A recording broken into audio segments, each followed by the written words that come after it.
বান্দারে তুমি যদি দুনিয়া বাদ দিয়া, দুনিয়ার লোভ বাদ দিয়া যতটুকু দুনিয়াতে চলার জন্য দরকার ততটুকু অর্জন কইরা, অতিরিক্ত লোভ বাদ দিয়া, অতিরিক্ত টাকার লোভ বাদ দিয়া, অতিরিক্ত ক্ষমতার লোভ বাদ দিয়া তুমি যদি আমার জন্য হয়ে যাও, তুমি যদি সদা সর্বদা আমার ইবাদতের মধ্যে মগ্ন হয়ে যাও, আমি আল্লাহ তোমারে কথা দিলাম সারা দুনিয়াকে আমি আল্লাহ তোমার জন্য বানায় দেব। খেতে আসর সবজ है तेरे रज़ा के वास्ते, चाँद सूरज और सितारे हैं ज़िया के वास्ते, बहर बर शम्सो कमर माँ ओ शुमा के वास्ते, बहर बर शम्सो कमर माँ ओ शुमा के वास्ते, ये जहाँ तेरे लिए और तू खुदा के वास्ते, ये जहाँ तेरे लिए और तू खुदा के वास्ते। ओ बंदा এই যে দুনিয়া দেখতেছো, দুনিয়া দেখতেছো, সারা দুনিয়া তুমি যদি আল্লাহর জন্য হয়ে যাও, ওই চাঁদ তোমার জন্য হয়ে যাবে। তুমি যদি আল্লাহর জন্য হয়ে যাও, সূর্যটাও তোমার জন্য হয়ে যাবে। তুমি যদি আল্লাহর জন্য হয়ে যাও, আল্লাহ পাক রব্বুল আলামিন কুল মাখলুক তোমার জন্য বানায় দেবে। মেরাজের মধ্যে পর্ব হলো দুইটা। কয়টা? দুইটা। এক পর্ব, প্রথম পর্ব হলো নবীজিকে বাইতুল্লাহ থেকে বাইতুল মুকদ্দাস পর্যন্ত নেওয়া হয়েছে। বাইতুল্লাহ থেকে বাইতুল মুকদ্দাস পর্যন্ত কোরআনুল কারীমের মধ্যে আয়াত এসেছে, বনি ইসরাঈলের 1 নং আয়াত, যেটা আমি তেলাওয়াত করেছি। সুবহানাল্লাযী আসরা বিআবদিহি লাইলাম মিনাল মাসজিদিল হারাম ইলাল মাসজিদিল আকসা। মসজিদুল হারাম থেকে মসজিদে আকসা পর্যন্ত, বাইতুল মুকদ্দাস পর্যন্ত, এটা হলো এক সফর। কিছু উলামায়ে কেরাম বলেছেন এই সফরকে বলা হয় ইসরা। কি বলে জলে বলেন? ইসরা। আরেকটা সফর হলো বাইতুল মুকদ্দাস থেকে নিয়ে আরশে আজিম পর্যন্ত। কথা বুঝতেছেন? প্রথম সফর বাইতুল্লাহ থেকে নিয়ে বাইতুল মুকদ্দাস পর্যন্ত, দ্বিতীয় সফর বাইতুল মুকদ্দাস থেকে আরশে আজিম পর্যন্ত। প্রথম যেই সফর আছে বাইতুল্লাহ থেকে নিয়ে বাইতুল মুকদ্দাস পর্যন্ত, এই সফরকে বলা হয় ইসরা। দ্বিতীয় যেই সফর আছে বাইতুল মুকদ্দাস থেকে নিয়ে আরশে আজিম পর্যন্ত, এই সফরকে বলা হয় মিরাজ। আবার উভয়টাকে একসাথে কইরাও মিরাজ বলে। এই সফরের মধ্যে আল্লাহ পাক আল্লাহর নবীকে অনেক নিদর্শন দেখিয়েছেন। প্রত্যেকটা নিদর্শনের পিছনে রয়েছে একটা একটা করে শিক্ষা, গোটা জাতির জন্য শিক্ষা। মিরাজের প্রাথমিক অবস্থা, আল্লাহর নবী মুহাম্মদুর রাসূলুল্লাহ সাল্লাল্লাহু আলাইহি ওয়াসাল্লাম কাবা শরীফের একটা অংশের মধ্যে শুয়েছিলেন। তো কাবা শরীফের পাশে শুয়ে থাকাকালীন সময়ে হঠাৎ করে জিবরাইল আমিন আসছেন। জিবরাইল ফেরেশতা আসছেন। আসার পরে আল্লাহর নবী মুহাম্মদুর রাসূলুল্লাহ সাল্লাল্লাহু আলাইহি ওয়াসাল্লামকে নিয়ে জমজম কূপের পাশে চলে গেছে। যাওয়ার পরে নবীজির ওপেন হার্ট সার্জারি করা হয়েছে। কি করছে? সিনা চাক করা, যেটাকে বলে ওপেন হার্ট সার্জারি। হার্ট বের করে ফেলা হয়েছে। বের করার পরে ওই হার্টটাকে জমজম কূপের পানি দ্বারা ধৌত করার পর, ধুয়ে দেওয়ার পর, ওই হার্টের মধ্যে ঈমান এবং হিকমত দিয়া ভরপুর কইরা আবার যথা স্থানে লাগায় দিয়েছে। কন্না সুবহানাল্লাহ, জোরে বলেন না সুবহানাল্লাহ। বুখারী শরীফ 3887 নম্বর হাদিসের মধ্যে এই কথা উল্লেখ করা হয়েছে। রাসূলের সিনা চাক করা হয়েছে, সেখানে ঈমান এবং হিকমত দিয়া আবার ওই হৃদয়কে পরিপূর্ণ কইরা, ওই হার্টকে পরিপূর্ণ কইরা ঈমান এবং হিকমত দিয়া পরিপূর্ণ করার পর আবার প্রতিস্থাপন করে দেওয়া হয়েছে। এই হলো মিরাজের প্রাথমিক অবস্থা। এরপরে আসেন তিরমিজি শরীফ 3131 নম্বর হাদিসের মধ্যে দ্বিতীয় পার্ট, মিরাজের পরবর্তী পার্ট, মানে সিনা চাকের পরের স্তর, সেই স্তরের মধ্যে বলা হইল যে বুরাক এনে হাজির করেছেন জিবরাইল আমিন, জিবরাইল আলাইহিস সালাম। এই যে শুরু সফর, বুরাক সম্বন্ধে বলা হয়েছে চোখ যতদূর পর্যন্ত যায়, দৃষ্টি যতদূর পর্যন্ত যায়, ততদূর পর্যন্ত তার একটা লাফের সীমানা, শেষ সীমানা। আল্লাহর নবী মুহাম্মদুর রাসূলুল্লাহ সাল্লাল্লাহু আলাইহি ওয়াসাল্লামকে নিয়ে জিবরাইল আমিন রওনা দিবেন। বুরাককে এনে বেঁধে রাখা হয়েছে। জিবরাইল আমিন বললেন, ও নবী, আপনি বুরাকের পিঠে উঠেন। সফর। সুবহানাল্লাযী আসরা বিআবদিহি লাইলাম মিনাল মাসজিদিল হারাম ইলাল মাসজিদিল আকসাল্লাযী বারাকনা হাওলাহু লিনুরিয়াহু মিন আয়াতিনা ইন্নাহু হুয়াস সামিউল বাসীর। এই আয়াতের মধ্যে আল্লাহ পাক রব্বুল আলামিন বুঝায় দিলেন, আল্লাহ পাক রব্বুল আলামিন আল্লাহর নবীকে বাইতুল্লাহ থেকে মসজিদে হারাম থেকে মসজিদে আকসা পর্যন্ত রাতারাতি রাতের অন্ধকারের মধ্যে নিয়ে যান, রাতারাতি নিয়ে যান। আল্লাহ পাক রব্বুল আলামিন বলেন, এই সফরের চারপাশকে আমি বরকতময় করে রেখেছিলাম, বরকতময় করেছি, এবং ওই নবীজিকে যাকে নিয়ে এই সফর, ওই নবীজিকে আমি অনেক নিদর্শন দেখানোর জন্য এই সফরটা করিয়েছি। অনেক নিদর্শন সফরের মধ্যে আমি নবীজিকে অনেক নিদর্শন দেখাই। আল্লাহ পাক রব্বুল আলামিন নিদর্শনের কথা আয়াতের মধ্যে বর্ণনা করে দিয়েছেন। জিবরাইল আমিন বুরাককে আনার পর আল্লাহ নবীজিকে বললেন, ওগো নবীজি, বুরাকের উপরে আপনি চলেন, বুরাকের উপরে চইরা আমরা এই মিরাজে রওনা হব, আমরা এখান থেকে বাইতুল মুকাদ্দাস পর্যন্ত যাব। আল্লাহ নবী যখনই বুরাকে উঠতে যায়, হাদিসের মধ্যে লেখা হয় বুরাক নাড়াচাড়া শুরু করে দিয়েছে।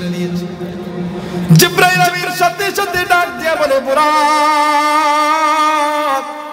কেন তুমি নাড়াচাড়া করো? তুমি কে টের পাও নাই তোমার উপরে ওঠার জন্য কে এসেছে? ও বুরাক, তুমি হয়তো চিনো নাই, তুমি হয়তো চিনো নাই, তুমি হয়তো ইনার সম্বন্ধে জানো না। বুরাক সাবধান, ইনি আর কেউ নন, ইনি হলেন দু জাহানের সরদার নবী মুহাম্মদুর রাসূলুল্লাহ সাল্লাল্লাহু আলাইহি ওয়াসাল্লাম। ওয়া আয়ে जिनकी आने की ज़माने को ज़रूरत थी, वो आए जिनकी आमद के लिए बेचैन फितरत थी, वो आए नग़्मे दाऊद में जिनका तराना था, वो आए नग़्मे दाऊद में जिनका तराना था, वो आए गिरिए याकूब में जिनका फसाना था, वो आए गिरिए याकूब में जिनका फसाना था। সবাই বলেন সাল্লাল্লাহু আলাইহি ওয়াসাল্লাম। জিবরাইল আমিন ডাক দিয়ে বলে, বুরাক সাবধান, তোমার পিঠের উপরে যিনি চড়বেন তিনি হলেন দু জাহানের সরদার রাহমাতুল লিল আলামিন নবী মুহাম্মদুর রাসূলুল্লাহ সাল্লাল্লাহু আলাইহি ওয়াসাল্লাম। সবাই চিৎকার করে বলেন সাল্লাল্লাহু আলাইহি ওয়াসাল্লাম। বুরাক এই কথা শোনার সাথে সাথে স্থির হয়ে গেল। বুরাক স্থির হয়ে যাওয়ার পরে নবীজি সাল্লাল্লাহু আলাইহি ওয়াসাল্লাম বুরাকের পিঠের উপরে চড়লেন।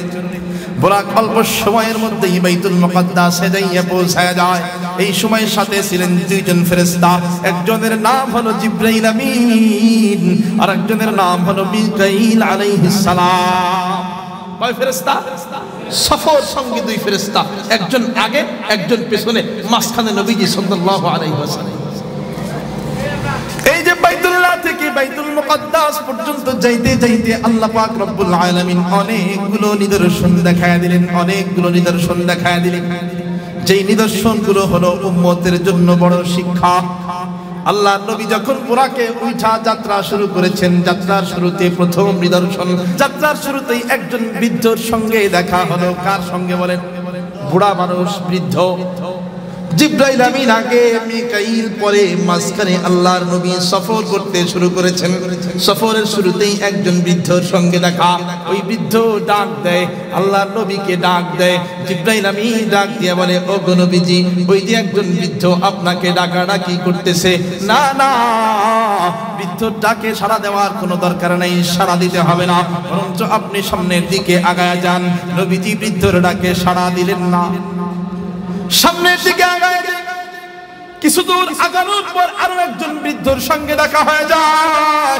বৃদ্ধ আবার ডাক দেয়, আল্লাহ নবীজিকে ডাক দেয়। জিবরাইল আমিন আবার নবীজিকে বলেন, ও গো নবীজি, খবরদার, এই বৃদ্ধর ডাকেও আপনি কোনো সাড়া দিয়েন না, সামনের দিকে আগান।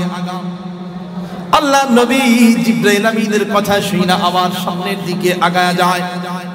জিবরাইল আমিনের কথা মতো আল্লাহর নবী সামনের দিকে আগায়। ভালো করে বুঝছেন, জিবরাইল আমিনের কথা মতো আল্লাহর নবী, কারণ জিবরাইল হলেন রাহবার, জিবরাইল আমিনের কথা মতো আল্লাহর নবী সামনের দিকে আগায় যায়। সামনের দিকে আগানোর পর এইবার দেখা হয় তিনজন মানুষের সঙ্গে, নূরে দুরান্বিত চেহারা, নূর ঝলমল করতেছে তিনজনের চেহারায়।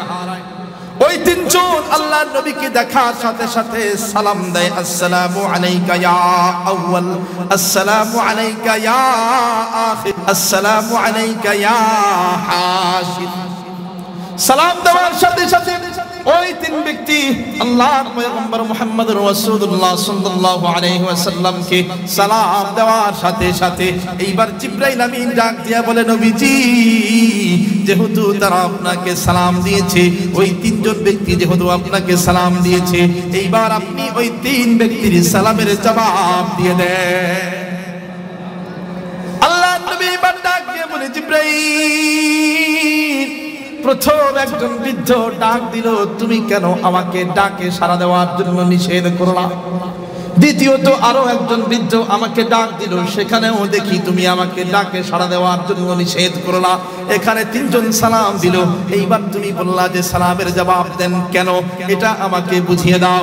জিবরাইল আমিন তখন ডাক দিয়ে বলে, ও গো নবীজি, তাহলে শোনেন, প্রথম যেই বৃদ্ধ আপনাকে ডাক দিয়েছে, ওই বৃদ্ধ সাধারণ কোনো বৃদ্ধ না, দেখতে যদিও বা বড় সুন্দর, কিন্তু সাধারণ কোনো বৃদ্ধ না। ওই বৃদ্ধ হলো এই দুনিয়া, দুনিয়া দুনিয়া গোটা দুনিয়াটারই বৃদ্ধর রূপ বানাইয়া, সুন্দর বৃদ্ধ বানাইয়া আল্লাহ পাক আপনার সামনে উপস্থাপন করেছে। ওই বৃদ্ধ হলো এই দুনিয়া। এই দুনিয়া যত বৃদ্ধ হয়, তার বয়স যত বাড়ে, তার চাকচিক্য তত বাড়ে। দুনিয়ার বয়স যত বাড়ে, ততই ডিজিটাল হয়ে যায়, আর যতই ডিজিটাল হয়, গুনাহ তত বাড়ে। গুনাহ কি কমে? গুনাহ কি কমে বলেন না? গুনাহ কমে। ডিজিটাল যত হইতেছে, গুনাহ তত বাড়তেছে। আগেকার গুনাহ করার জন্য মানুষের বাইরে যাওয়া লাগতো, আগে গুনাহ করার জন্য মানুষের সিনেমা হলে যাওয়া লাগতো, আগে গুনাহ করার জন্য গুনাহের স্থানে যাওয়া লাগতো। এখন আর গুনাহের স্থানে যাওয়া লাগে না, এখন ঘরে বৈশা গুনাহ করা যায়, টিভির দিকে তাকাইলেও গুনাহ করা যায়। এখন ঘরের ভিতরে গুনার বাক্স ঢোকায় রাখছে, এখন গুনাহ করার জন্য বাইরে যাওয়া লাগে না। বাইরে যাওয়া লাগেনি বলেন না? ঘর থেকে বের হওয়া মাত্রই সকাল থেকে নিয়ে রাত পর্যন্ত, ঘুমের আগ পর্যন্ত গুনাহ, গুনাহ থেকে বাঁচার কোনো পথ নাই। ডানে তাকাইবেন গুনাহ হয়ে যায়, বামে তাকাইবেন গুনাহ হয়ে যায়, সামনে তাকাইলেও গুনাহ হয়ে যায়, পেছনের দিকে তাকাইলেও গুনাহ হয়ে যায়। এখন গুনাহ করার জন্য এত দিকে তাকাইতে হয় না, এই যে এই দিকে তাকাইলেও গুনাহ হয়ে যায়। কোন দিক? কোন দিক বলেন বলেন? কোন দিক? গুনাহ করার জন্য এখন রাস্তা যাওয়া লাগে, কোন দিকে তাকাইলে হয়? ফেসবুক চালাইবেন, সেখানেও গুনাহ। গুনাহ করবেন না তো গুনাহ আপনারে করায় ছাড়বে। ইউটিউব চালাইবেন, সেখানেও গুনাহ। ভাই হুজুর, আমি মোবাইলটা কিনছি ইউটিউবে ওয়াজ শোনার জন্য, ওয়াজ শুনতে যাবেন, সেখানেও গুনাহ হয়ে যাবে। কেমনে হুজুর ওয়াজ শুনতে গেলে আবার কেমনে গুনাহ হয়? ওই যে ইউটিউবে ওয়াজ চালাবেন, দেখবেন ওয়াজ চলতে চলতে চলতে চলতে হঠাৎ করে গান বাজে উঠছে, ওঠে না? অ্যাডভার্টাইজ আসে না? ওয়াজ শুনতে শুনতে হঠাৎ করে গান বাজে ওঠে না? আবার আপনি ভালো জিনিস দেখতেছেন, কারো কেরাত শুনতেছেন, দেখতেছেন, কারি সাহেবের চেহারা দেখতেছেন, ওই হাফেজ সাহেবের চেহারা দেখতেছেন, অথবা বক্তা সাহেবের চেহারা দেখতেছেন, দেখতে দেখতে হঠাৎ করে দেখবেন নারীর ছবি চলে আসছে। বাঁচার কোনো পথ আছে? গুনাহ থেকে বাঁচার কোনো পথ আছে? আগেকার সময় গুনাহ করার জন্য সিনেমা হলের দিকে যাওয়া লাগতো। সিনেমা হলে ঢোকার আগে চিন্তা করতো, বাবাই নাকি দেখা ফেলায়, নাকি আবার চাচা দেখে ফেলায়। যদি চাচা আমাকে দেখে ফেলে সিনেমা হলে ঢোকার সময়, তাহলে তো বাড়িতে বলে দিবে। বাবা যদি দেখে ফেলে, তাহলে তো আমাকে শাসন করা শুরু করে দিবে। এই জন্য আগে গুনাহ করার জন্য মানুষ ইতস্ত করত, গুনাহ করব কি করব না মানুষ ভাবতো। কিন্তু এখন গুনাহ করার জন্য সিনেমা হলে যাওয়া লাগে না, ভাবা ভাবি কোনো দরকার নাই, ভাবা ভাবিও করা লাগে না। এখন এই যে এই জিনিসটাকে সিনেমা বানায়া ফেলাইছে। ঘরের মধ্যে দরজাটা বন্ধ কইরা যখন আপনি মোবাইলের মধ্যে সিনেমা ছাড়বেন, আর কেউ দেখবে না, বাবাও দেখে না, মাও দেখে না, আত্মীয় স্বজন কেউ দেখে না, কোনো টেনশন নাই, কোনো চিন্তা নাই, কোনো ফিকির নাই।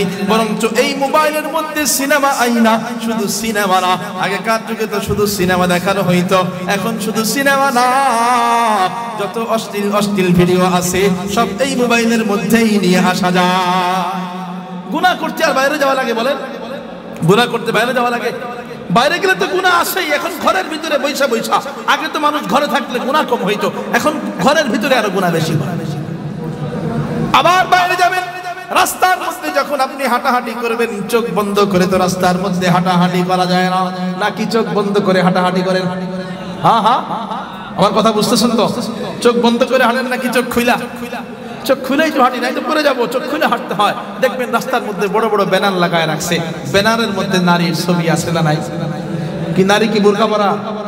হ্যাঁ, কেমন? হ্যাঁ, বোরকা পরা না বোরকা ছাড়া? শুধু বোরকা ছাড়া, মাথায় কাপড় আছে না নাই?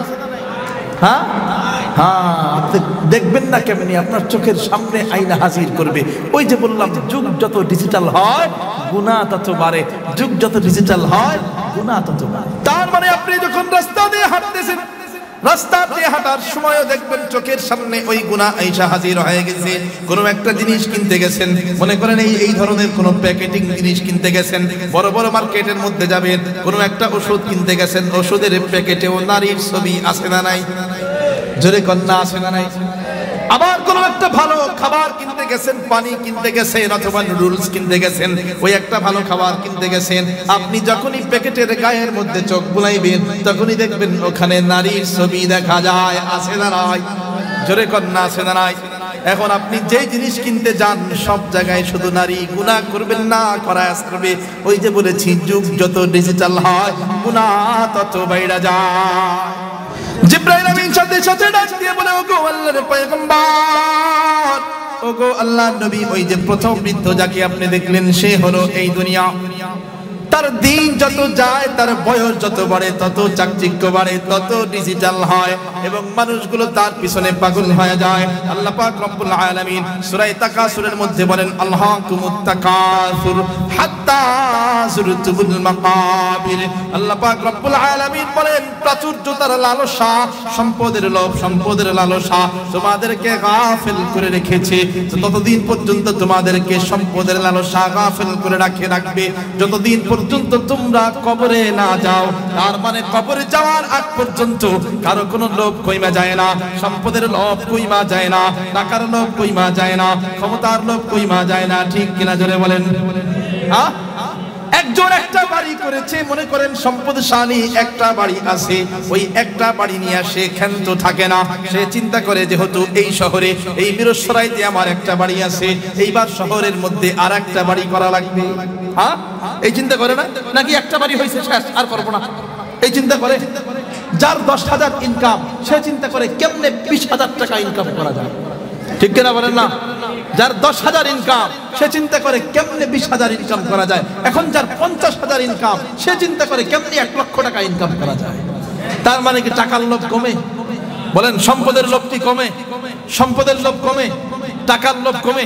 একটু কথা বলেন আপনারা আমার সঙ্গে। টাকার লোভ কমে, সম্পদের লোভ কমে। আবার খেয়াল করেন, যাদের ক্ষমতার লোভ আছে, তাদের ক্ষমতার লোভ কমে যায় না।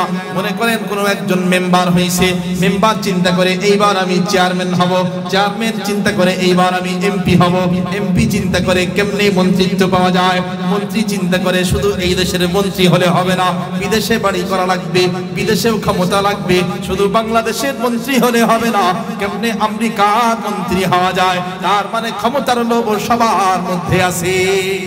আছে না নাই? ক্ষমতার লোভ আছে না নাই? হ্যাঁ, দুনিয়ার চাকচিক্যের পিছনে আমরা পড়ে গেছি। এই লোভ কোন দিন শেষ হবে? আল্লাহ পাক বলেন, হাত্তা যুরতুমুল মাকাবির, কবর যাওয়ার আগ পর্যন্ত এই লোভ মানুষের মধ্যে থেকেই যাবে।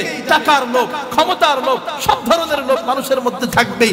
কোন দিন পর্যন্ত? কবরে যাওয়ার আগ পর্যন্ত। কোন দিন পর্যন্ত বলেন? কবরে যাওয়ার আগ পর্যন্ত।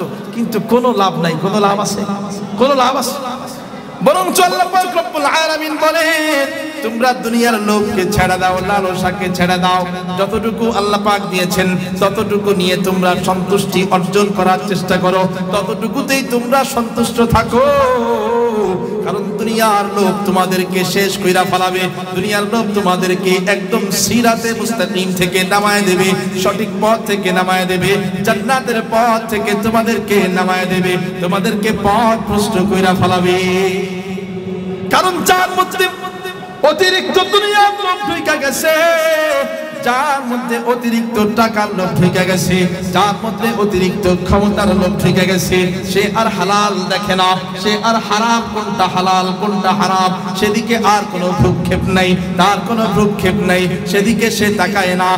যার মধ্যে টাকার লোভ আছে সে চিন্তা করে কেমনে টাকা অর্জন করা যায়, টাকাটা কি হারাম হইল নাকি হালাল হইল, সেই দিকে তার কোনো ভ্রুক্ষেপ থাকে না।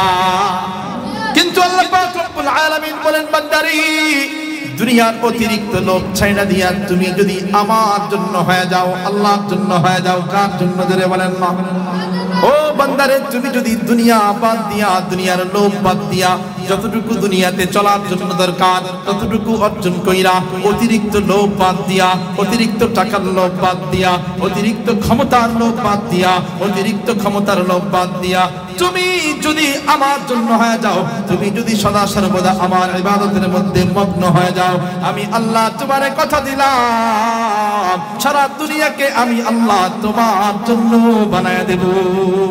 খেতে আসর সবজ है तेरे रज़ा के वास्ते, चाँद सूरज और सितारे हैं ज़िया के वास्ते, बहर बर शम्सो कमर माँ ओ शुमा के वास्ते, बहर बर शम्सो कमर माँ ओ शुमा के वास्ते, ये जहाँ तेरे लिए और तू खुदा के वास्ते, ये जहाँ तेरे लिए और तू खुदा के वास्ते।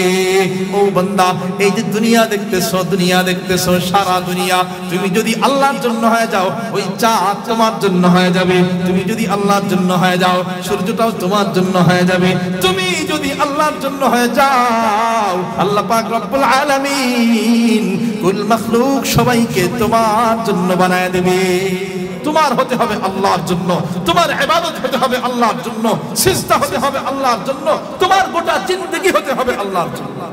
জিন্দেগি কেমনে আল্লাহর জন্য বানায়? মানে আপনি ব্যবসা করতেছেন অসুবিধা নাই, চাকরি করতেছেন অসুবিধা নাই, কিন্তু ওই ব্যবসার মধ্যে চাকরির মধ্যে যখনই আল্লাহ নামের ডাক আইসা যাবে, অর্থাৎ মসজিদের মিনার থেকে যখনই ডাক দেওয়া হবে আল্লাহু আকবার, মানে আল্লাহ সবচেয়ে বড়, তখন তোমার ব্যবসা বা তোমার চাকরি বা আল্লাহর ডাকে হাজিরা দেওয়ার জন্য, সাড়া দেওয়ার জন্য, চাকরি ব্যবসা দুনিয়া সব ফালায়া দিয়া আল্লাহর কাজে সাড়া দেওয়ার জন্য তোমার দৌড়াইয়া চলে যেতে হবে।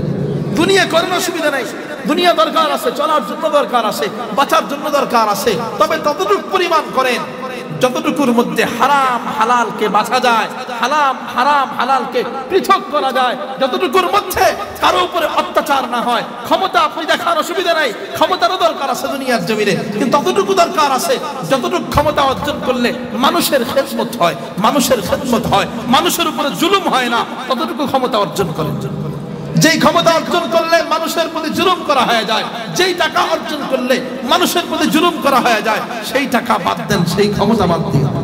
তাহলে আল্লাহর নবী প্রথম একজন বৃদ্ধকে দেখলেন, সেই বৃদ্ধকে মনে আছে?